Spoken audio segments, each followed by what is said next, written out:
America is no longer the center of gravity in global trade. Even its so-called allies don't trust it anymore.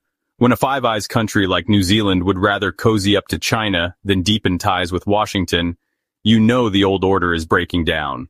Christopher Luxon, New Zealand's prime minister, just wrapped up a visit to China where he stood next to Xi Jinping and talked about mutual prosperity, open dialogue, and get this, how China could play a key role in solving the Ukraine war.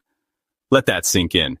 A Western leader went to Beijing and basically admitted, yeah, we need China now more than ever. Meanwhile, what's the US doing? More tariffs, more threats, more chaos. Let's not pretend this is an isolated event. Luxon's trip isn't about diplomacy for diplomacy's sake, it's about survival. New Zealand sends over 20% of its exports to China.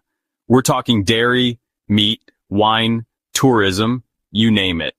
The Chinese market is vital to New Zealand's economy, and unlike the US, China doesn't wake up every 4 years and flip its entire trade policy on its head. With China, what you see is what you get: long-term planning, stable leadership, no Twitter diplomacy at 2 a.m. The US? One day it wants to build semiconductor factories in your country. The next, it's slapping 100% tariffs because some lobbyists felt left out. American policy isn't policy. It's a reality show starring whoever's loudest that week. And here's the awkward truth. The US is starting to look a lot like India. Hear me out. Both countries are increasingly seen as unreliable partners.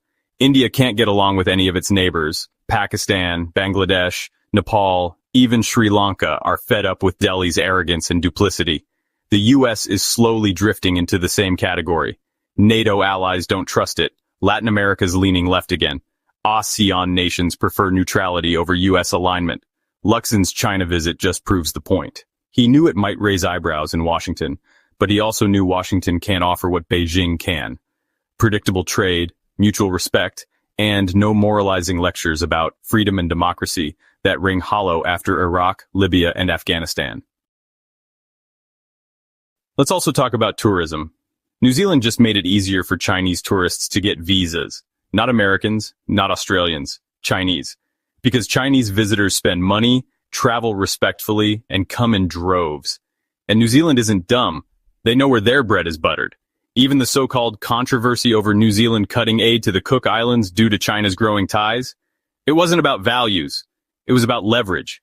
The Cook Islands saw who really brings development, who actually builds roads, ports, hospitals. And it's not the US with its IMF loans and political strings.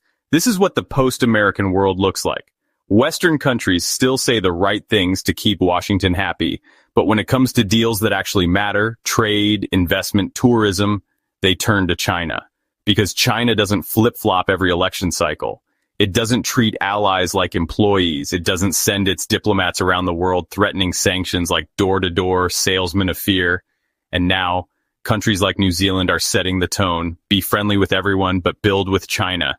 If you enjoyed this video, then please like, comment, and subscribe. Thanks for watching.